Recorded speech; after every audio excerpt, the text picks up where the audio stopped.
Hello and welcome to week 18 of Wine Wednesday with KV Estate Winery. I'm winemaker Freddie Arredondo, and behind the camera is Carrie Arredondo, our marketing events manager. What is our question this week, Carrie? Our question this week comes from Drissa, and Drissa is one of our tasting room staff here at our Quincy location.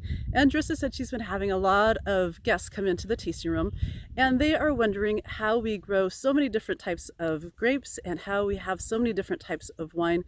So it's kind of a two-part question, Freddie. So first, can you explain which grapes we grow, and how many wines we do have, and then how is it possible to have all of these? All right, so let me rattle off the grapes, see if I don't miss any. So first, in our Bordeaux red varieties, we have Merlot, Cabernet Sauvignon, Cabernet Franc, Malbec, and Petit Verdot. We actually pulled out a previous planting of Petit Verdot, and we have a new planting that's not producing grapes yet. So we have a bit of a gap in Petit Verdot right now. So those are Bordeaux reds. For Bordeaux whites, we have Sauvignon Blanc and Semillon. For our Rhone whites, we have Viognier and Roussanne that are currently producing, and we just planted Marsanne, so that's not producing grapes yet. For Rhone reds, we have Syrah that's producing, and we just planted Grenache that is not producing yet. Then we have our two Italian red varieties, are Barbera and Sangiovese. And then we have a Loire variety, which is we have Chenin Blanc. And then we have Gewürztraminer and Riesling, and that about rounds. Oh, and Chardonnay. We have Chardonnay as well for a Burgundy variety. So those are our varieties of grapes that we currently grow.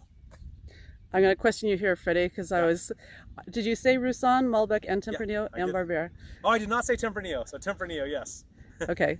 Yeah, I rattle it off a little differently than you do, so I just do a huge long list. So you confused me there for a second.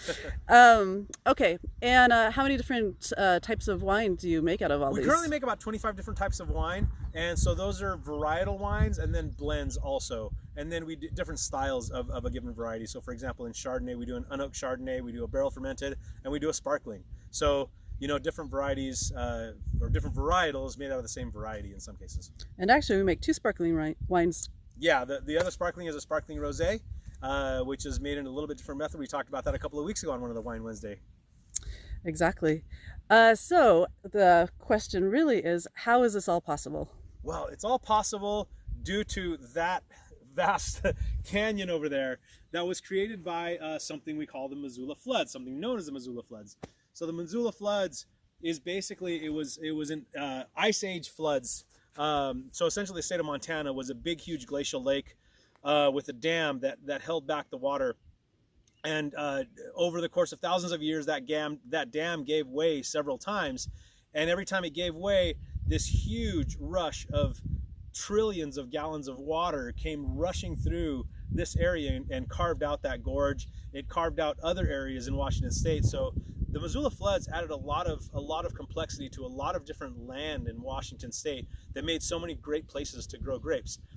It impacted us directly because it was right here. It was just a huge calamity here. So we have about 5 different soil types on the property. The base of all of the soils is a sandy loam soil. We have very, very well-drained soil. They're really shallow.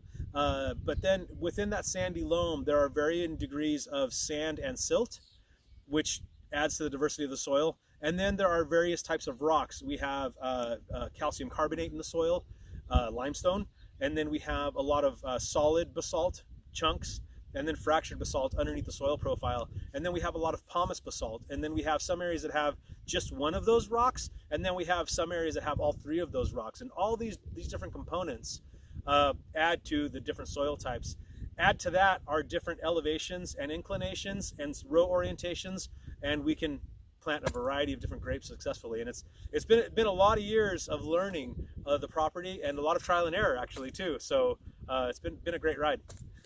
And isn't it true, Freddie, that there's a varying degree of heat units even? Can you explain that? Absolutely, yeah. So actually from where our Sangiovese is planted, which is on the hottest part of our property on terraced slopes that just gets beat with the sun setting in the west. It's west facing on terrace slopes, like I said, so it just gets nailed with afternoon sun. So from where that vineyard is to where our Riesling is, there's about a 30-day difference in frost-free days. So actually the extent of the growing season is about 30 days longer for the Sangiovese than it is for the Riesling area. And then also add to that, there's a temperature difference too, and it's not it doesn't sound like much. It's about 2-degree temperature difference from where that warm site is to where the cooler site is. So 2 degrees doesn't sound like much, but when you take that 2 degrees and you add it up over the course of a growing season, it makes for a huge difference in what are called growing degree days or heat units. So in the tasting room, we often are telling people our AVA is called the Ancient Lakes AVA, Yeah. American Viticulture Area, and why? And it's oftentimes in media, at least, they oftentimes talk about it as a white wine growing region, but we grow a lot of red wines successfully, red varietals successfully. Why is that? So we're kind of blessed here where we are, because I mentioned that sun setting in the west. Well, when it sets in the west, it's just beating down on a 900-foot basalt shelf, which is dark rock. It's like dark brown, and some areas that are like black. So all day long, that rock wall is just absorbing heat.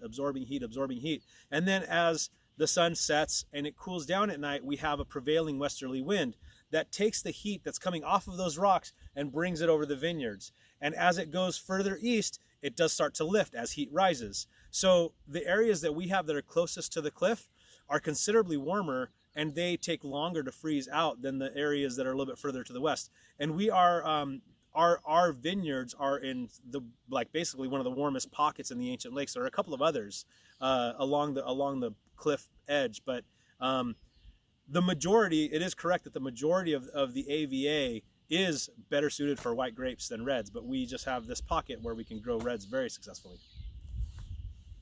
All right, Drissa and the guests that have been speaking to Drissa, thank you for your question. Freddie, thank you for that answer. And we will see you guys next week. Thanks, everybody. See you next week.